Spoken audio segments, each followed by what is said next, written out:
NeoPixel lightsabers are awesome, but they can be pretty complicated to wire up, and if you're not careful, you end up with a lightsaber that takes you over 2 minutes just to turn on.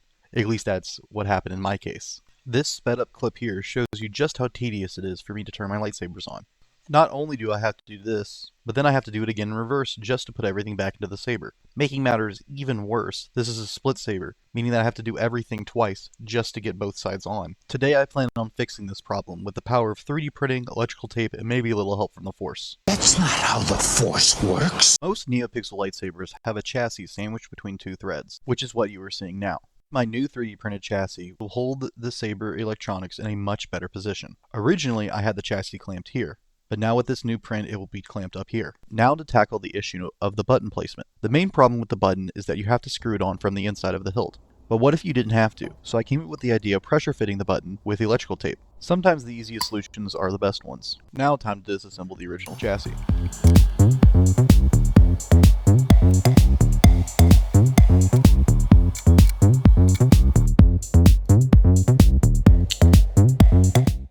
With everything out of the old chassis, let's now build the new one.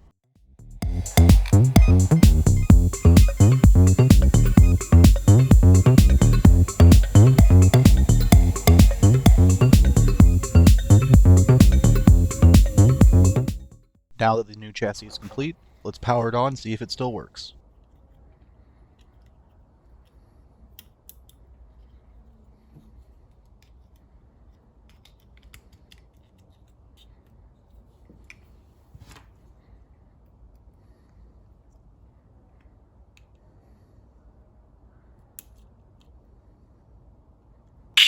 Perfect, it still works.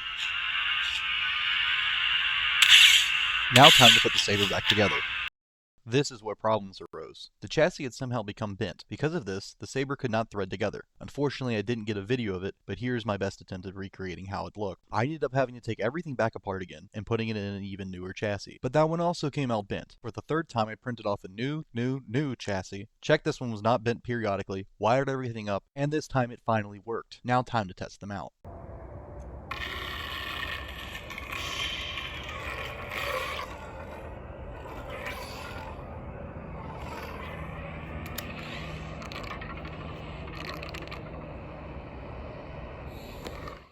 If you want to read more about this saber and the story of the Jedi who uses it, consider visiting my website at pixelsprops.com.